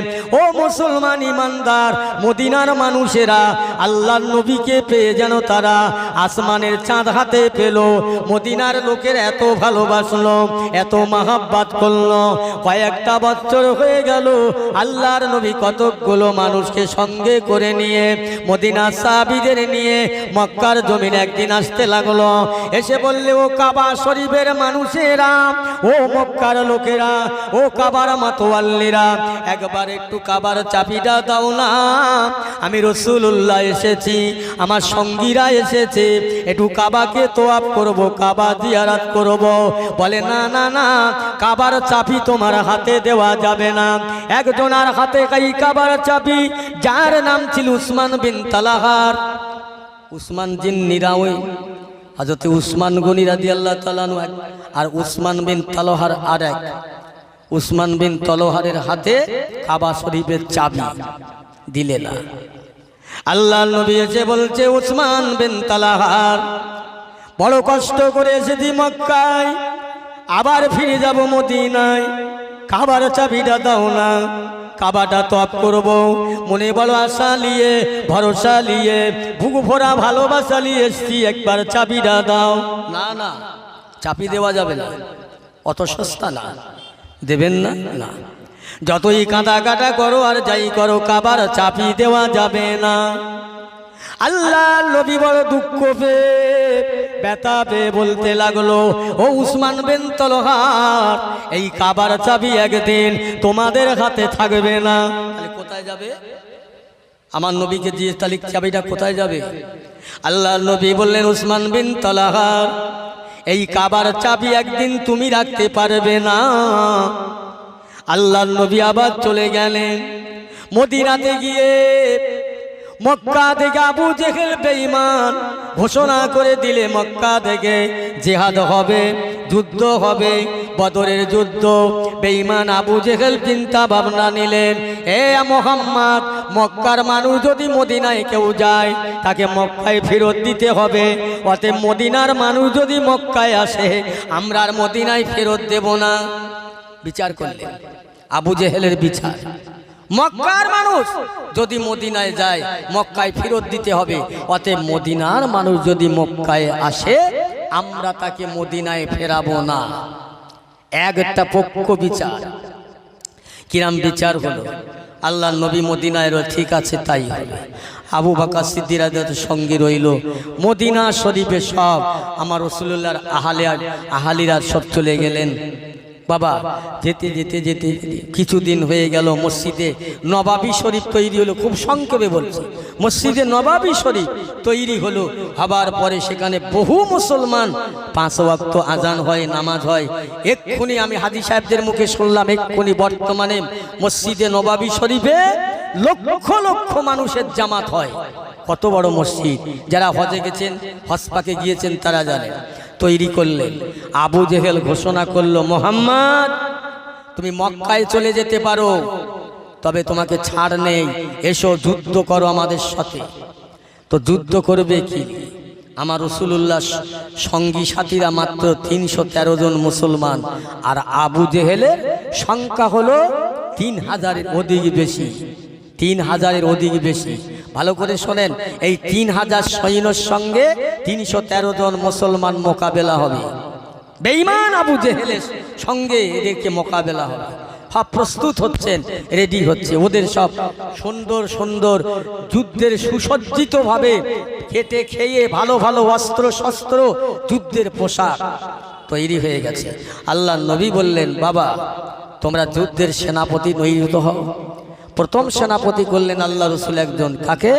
হযরতে আবু জাফর রাদিয়াল্লাহু তাআলা আনহু হুজুরকে প্রথম সেনাপতি করলেন। নবী বলছেন, এই আমি তোমাদের এই প্রথম সেনাপতি তৈরি করলাম, এ সেনাপতি যদি শহীদ হয়ে যায়, আবার তোমরা বসে সেনাপতি ঠিক করে লিও।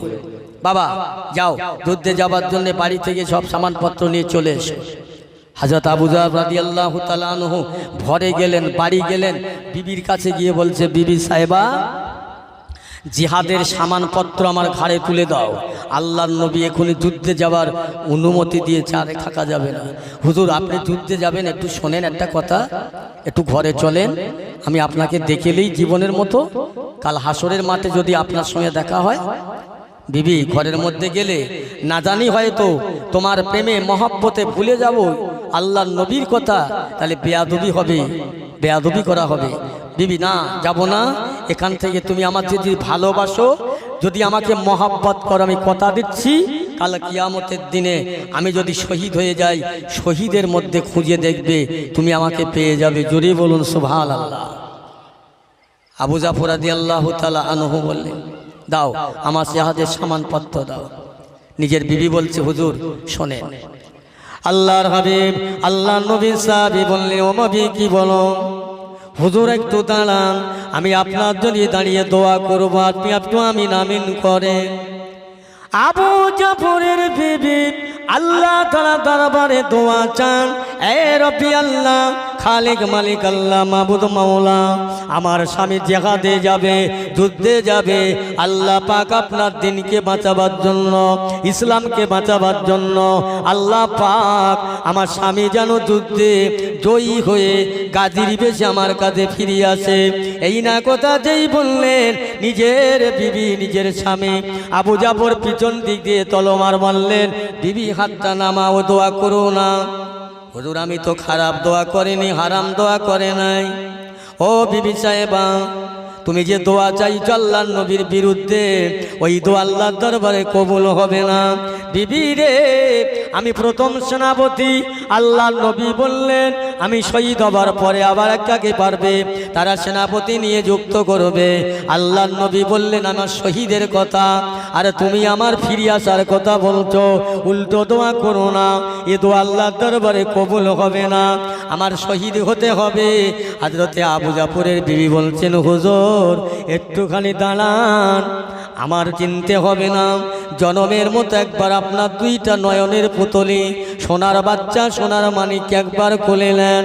ও মুসলমান, আবু জাহল রাদিয়াল্লাহু তাআলা আনহু বাচ্চা দুইটা কোলে নিয়ে মাথায় হাত বোলাচ্ছে, বাবারা বাবারা, আমি তোমার আব্বা জান, দ্বীনের জন্য, ইসলামের জন্য, আল্লাহর পথের প্রতীক হবার জন্য আমি জিহাদে চলে যাচ্ছি বাবা, দোয়া করে যাই তোমরা যেন ইসলামের মুজাহিদ হয়ে যেও।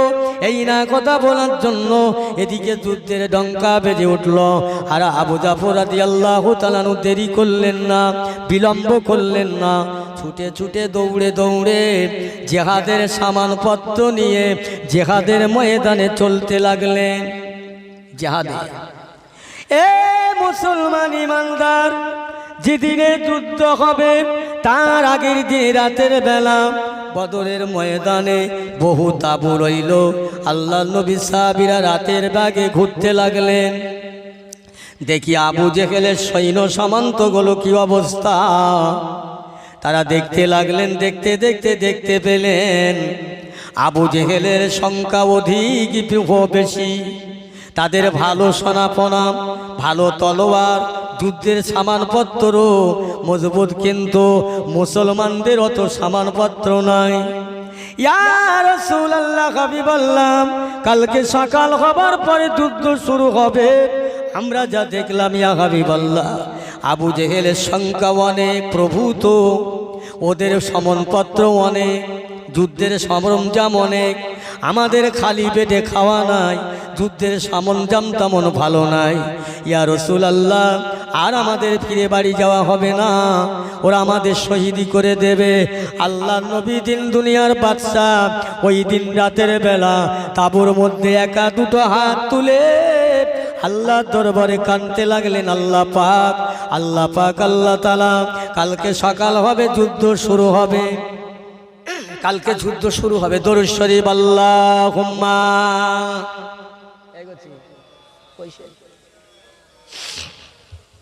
এই একটু চা দাও তো, গরম চা। দেখি কমিটির লোকগুলো গেল কোথায় সব? সালামেরি গজরা দরুদেরি গান, সালামেরি গজরা দরুদেরি গান, ভালোবেসে খোদা যাকে দিলেন উপহার, সে যে মোরে নূর নবী কামেলিওয়ালা, তাহার সানে পড়ি সবাই সাল্লে আলা আল্লাহুম্মা।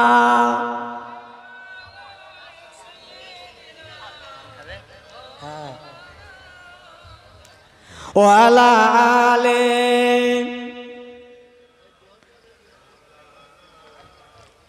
রসুল্লাহ হাবিবুল্লাহ মায়া মাখানা রসুল্লাহ হাবিবুল্লাহ মধু মাখানা ওই নামেতে আল্লাহ তাআলা পাঠায় পাক কালাম আল্লাহুম্মা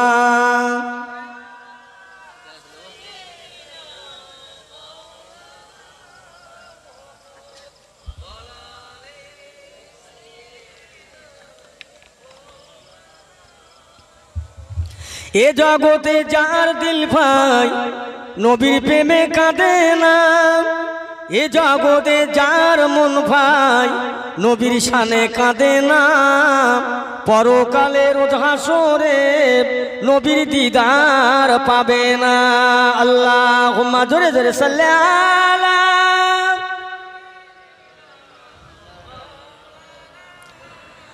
ওয়ালা আলে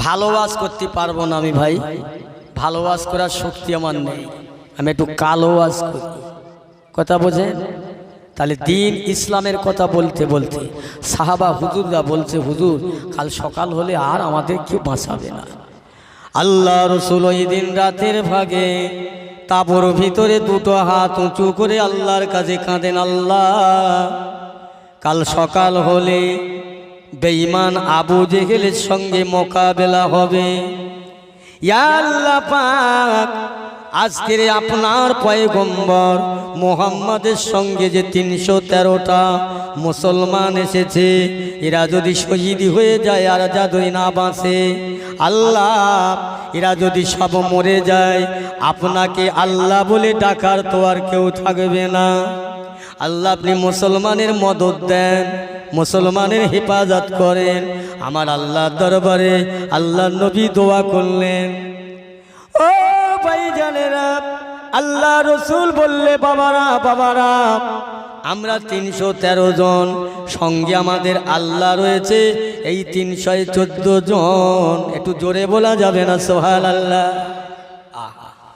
চিন্তা কোনো ঘাবড়ায় না আবার পেয়ারা মুসলমান ভাইয়ের আল্লাহ ওয়ালা গণেরা কত কষ্ট আমার নবীর হলো সাহাবীদের হলো যুদ্ধ শুরু হয়ে যাবে জিহাদে সবাই চলে গেল এর মধ্যে মদিনায় একটা ঘটনা ঘটে যায় ছোট ছোট দুটো বাচ্চা এসে তাদের মায়ের কাছে বলছে আম্মা জান মদিনার মসজিদে নববী শরীফে আজান হলে এত মুসল্লির আনাগোনা এত মুসল্লির ভিড় জমে যায় আম্মা জান আজকে মদিনার মসজিদে আজান হলে দেখা যায় কতগুলো কানা খোঁড়া প্রতিবন্ধী বুড়ো জহির এরাই ছাড়ার কাউকে দেখি না এরা গেল কোথায় মা তোমরা জানো না বাবা না তোমা বলুন না ও বাবারা তোমাদের আব্বা জানের আত্মীয় স্বজনেরা আজকের সবাই বদরের ময়দানে হাজির হয়ে গেছে বেঈমান আবু জেহেলের সংখ্যা নিয়ে অনেক বদরের ময়দানে আর তোমার আব্বা জানেরা গিয়েছে আল্লাহর নবীর সঙ্গী হয়ে ইসলামের পক্ষে দিনের পক্ষে কোরআনের পক্ষে হয়ে আর বেঈমান আবু জেহেল হলো দিনের দুশমন আল্লাহর দুশমন ইমান রাসূলের দুশমন বাবারা বাবারা আজকের তারা যুদ্ধ করবে তারা চলে গেছে ইসলামকে জীবিত জিন্দা করার জন্যে আম্মা জান আমাদের আপনজনেরা মুরব্বীরা তারা ইসলামকে বাঁচাবার জন্যে চলে গেল আজকের তারা শহীদ হয়ে আল্লাহর জান্নাতে যাবে আমরা কি যেতে পারবো না তোমরা কি পারবে বাবা জিহাদ করতে মা না পারার কি আছে না পারার কি আছে ও মা জননী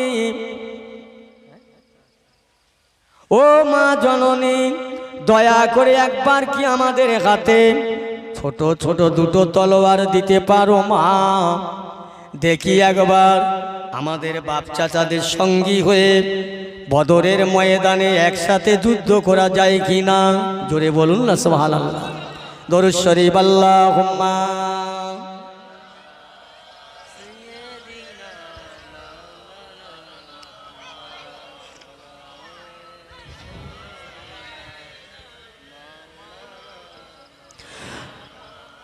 মদিনাতে কাঁদেন নবী মোদের পাপের লাগে, মোদের ব্যথায় কাতর হয়ে আছেন তিনি জাগে।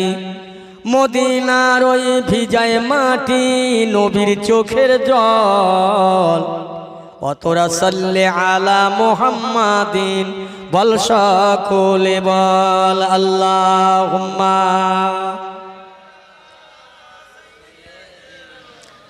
চাউল রেখে দাও। ওয়ালা আলে।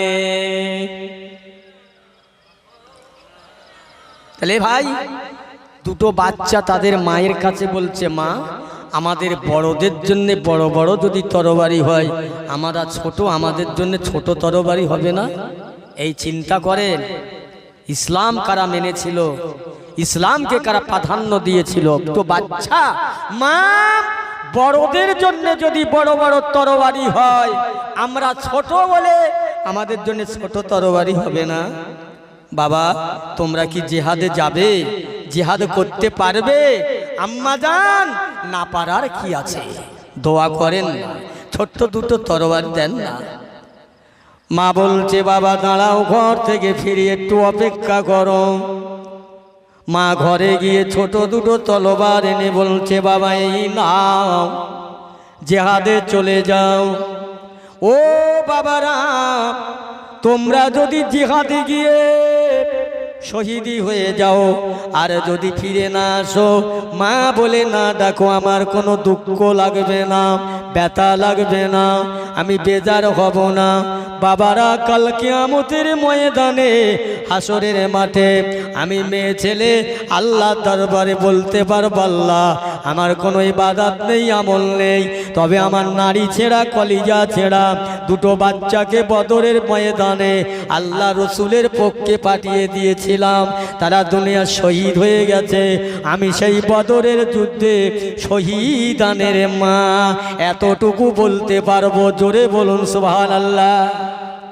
মা কি রাখো, যাও বাবা, মা আমাদের দোয়া করে, যাও বাবারা দোয়া করছি। আর একটা কথা শুনে নাও, শহীদ হবার আগে, শহীদ হবার আগে তোমরা বেঈমান আবু জেহেলকে জাহান্নামে দিয়ে তারপর শহীদ হয়ে যেও। আহা, দুটো বাচ্চা বলে মাজান কতটা দূরে এখান থেকে বদরের ময়দান? বাবারা এখান থেকে বহু দূরে, বেশ কিছু দূরে। দুই ভাই তারা প্রতিযোগিতার মতো দৌড়ালে, দৌড়ে দৌড়ে বদরের ময়দানে গিয়ে দেখে যুদ্ধ শুরু হয়ে গেছে, যুদ্ধ আরম্ভ হয়ে গেছে। হযরত আলী রাদিয়াল্লাহু তাআলা আনহু আর একজন সাহাবী যুদ্ধ করছেন। এই দুটো বাচ্চা তারা দৌড়ে গিয়ে জিহাদের ময়দানে নেমে তারা জিজ্ঞাসা করছে, ও ভাইরা, ইয়া সাইয়্যিদুনা, হে আমাদের সরদার, একবার বলতে পারো বেঈমান আবু জেহেল কোথায়? জিহাদের মানুষেরা বলছে, বাবা তোমরা কারা, কোথায় থেকে এসছো? এটা জিহাদের ময়দান, জিহাদের মাঠ, এখানা বল খেলার মাঠ না বাবা, এটা খেলার ময়দান নয়, এটা হলো শহীদের ময়দান। বাবা ফিরে যাও, মায়ের কোলে বাচ্চা, মায়ের কোলে ফিরে যাও। ওই সময় বলেছিলেন, হ্যাঁ আমাদের সরদার ফিরে যাব বলে আমরা আসেন নাই, ফিরবো বলে আসেন নাই, আমাদের তামান্না শহীদ হব, জোরে বলুন সুবহানাল্লাহ। আমাদের তামান্না শহীদ হয়ে যাব, আমাদের মায়ের দোয়া রয়েছে, আমাদের ফিরে যেতে বলো না। দুইটা বাচ্চা কি করলেন, ভাইকে তারা, এক ভাই আর এক ভাইকে বলছে, ভাই আগে আমার সুযোগটা দাও বেঈমান আবু জেহেলকে খতম করা। ও মুসলমান ইমানদার, বেঈমান আবু জেহেলকে বড় যুদ্ধবতী মারিনি, বড় বীরে মারিনি। দুইটা বাচ্চা আবু জেহেলের ঘোড়ার কাছে যেই না গেলেন, চিৎকার করে বলছেন, কারা কোথায় কে আছো, এসো, আমাকে তারা শেষ করে দেবে, ঘায়েল করে দেবে। কিন্তু তার আগে এক ভাই আবু জেহেল যে ঘোড়ার পিঠে বসেছিল ওই ঘোড়াটাকে আঘাত করে জমিনে পড়ে গেলেন। আর এক ভাই বেঈমান আবু জেহেলের গর্দানে এক তলোয়ার মেরে মাথাটা আলাদা করে দিলেন, দিয়ে আবু জেহেলকে চিরজনমের মতো জাহান্নামে পৌঁছে দিলেন। জোরে বলুন সুবহানাল্লাহ, জোরে বলেন না সুবহানাল্লাহ। এ ছিল ইসলামের ইতিহাস, এরাই ছিল ঈমানদার। জিহাদ হয়ে গেল, যুদ্ধ হয়ে গেল।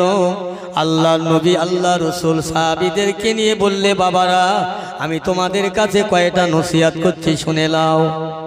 খবরদার তোমরা জানো আগে কাউকে আঘাত করবে না। 1 নম্বর, যদি তোমরা কাউকে আঘাত করো তাহলে বলবে মুসলমানের অত্যাচারে আমরা তার পর আঘাত করলাম। বাবা তোমরা আগে মার খাবে, তারপরে ওদের পাল্টা আঘাত করবে। আগে যেন তোমরা মেরো না, আমি রসুলুল্লাহ বলে যাচ্ছি। আর ওই তাঁবুর মধ্যে তোমরা যাবেন না। আবু জেহেলের তাঁবুর মধ্যে অনেক মহিলা আছে, শিশু বাচ্চা আছে, অনেক বুড়ো মানুষ আছে। তোমরা ওদের দেখবে না, ওদের ঘর বাড়ি তোমরা জ্বালাবে না, ওদের ক্ষতি করবে না। খবরদার আমি রসুলুল্লাহ, আমার ওসিয়াতটা মেনে এলাও। যুদ্ধ করলো। আমার নবী কেমন নবী, বাবা কারো প্রতি তোমরা আক্রমণ করবে না, খবরদার। ভাইজিরা ভাইয়েরা আমার দোস্তেরা, জিহাদের বদরের জিহাদ শেষ, শুনশুনি যুদ্ধ শেষ হয়ে গেল। সেই সময় আল্লাহ পাক ওই বদরের যুদ্ধের ময়দানে যুদ্ধে চলাকালীন আল্লাহর রহমতের বৃষ্টি হয়ে গেল, পানি হলো। জিহাদ তোর ভেঙে গেছে। বেঈমান আবু জেহেল চিরতরে জাহান্নামে চলে গেল। আমার ভাইয়েরা দোস্তেরা, আল্লাহর নবী জুমাই বলেছিলেন, উসমান বিন তালহার এই কাবার চাবি একদিন তোমাদের হাতে থাকবে না, কথাটা মনে রাখবে। ও মুসলমান, মক্কা ফতেহ করলো, জয়ী হলো, আল্লাহর নবী বিজয়ী হলেন। এবার মক্কার লোকেরা যারা আমার নবীর দুশ্মন, দুশ্মনী, তারা শুনতে পেল আব্দুল্লাহর বেটা মোহাম্মদ বদরের প্রান্তে জিতে গিয়েছে, জিহাদে মন করে বিজয়ী হয়েছে, আর বাঁচাবে না, মক্কায় ফিরে আসছে, আমাদের প্রতিশোধ নেবে, নিশ্চয়ই আমাদের আর বাঁচাবে না। এই না ভয় করে বাড়ি ছেড়ে, গ্রাম ছেড়ে, নিজেদের জানের ভয়, প্রাণের ভয়ে পালিয়ে যায়। শোনেন কত কষ্ট করে, কি ছিল নবীর অপরাধ। আমার নবী তো কারো ক্ষতি করেনি, শুধু একটাই, ইসলাম প্রচার করতে দেবে না। মক্কা ছেড়ে মদিনায় গেল, জিহাদ হলো, বিজয়ী হলো, মক্কায় ফিরে আসছে।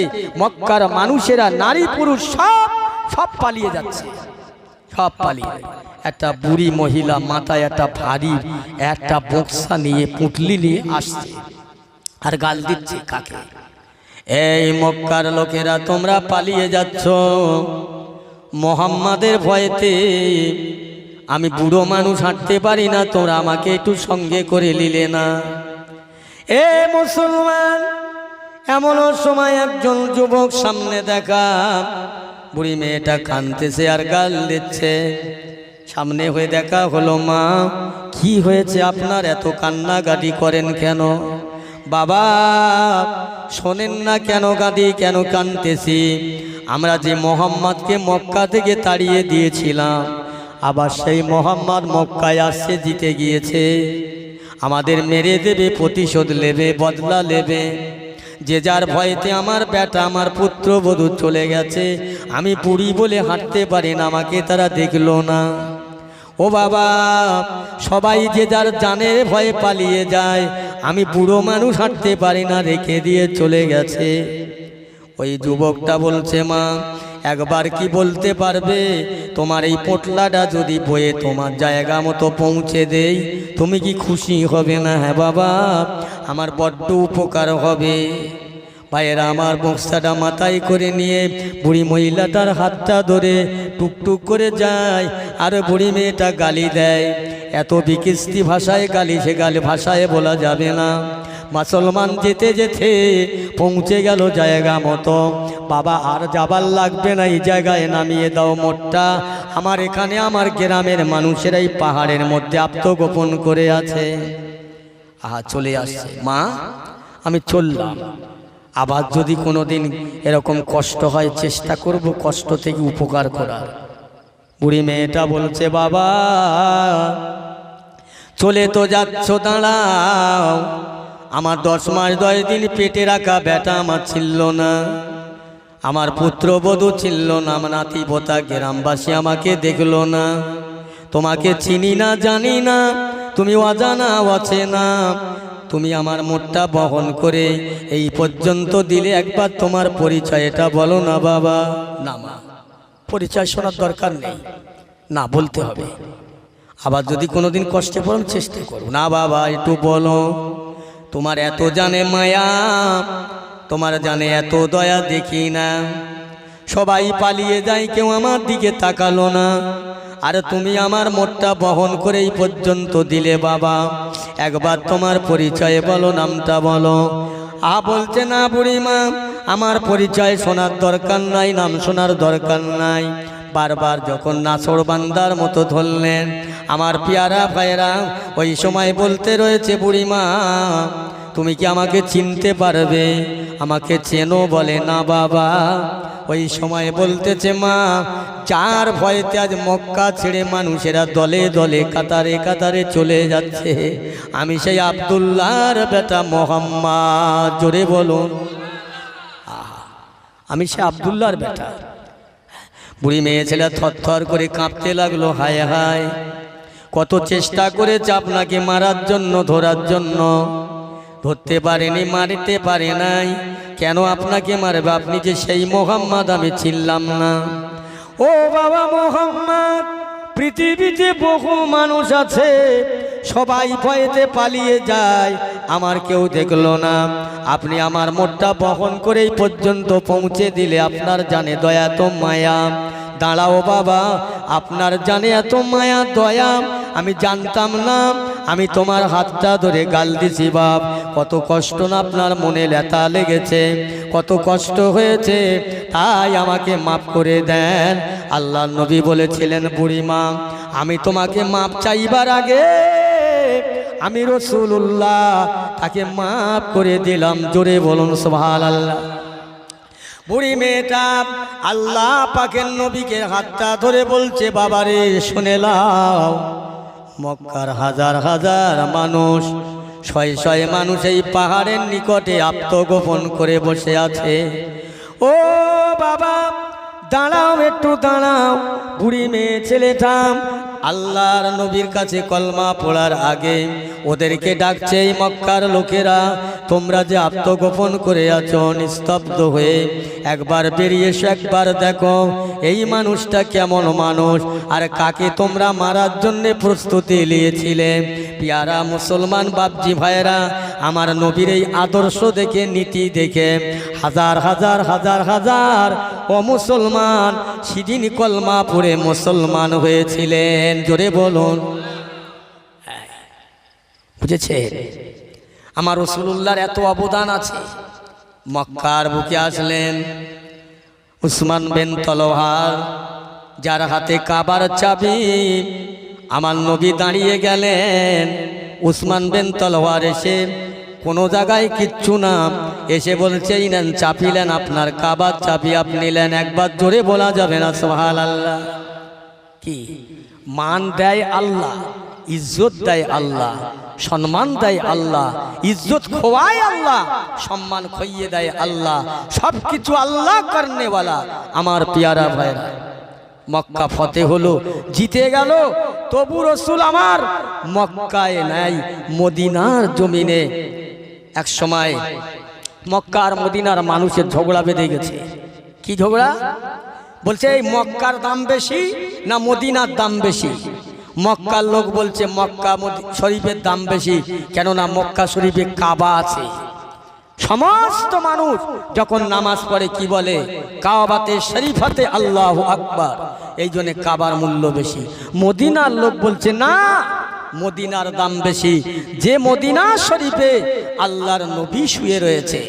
দুজনার মধ্যে, মক্কা মদিনার মধ্যে একটা ঝগড়া, একটা তর্ক বিতর্ক।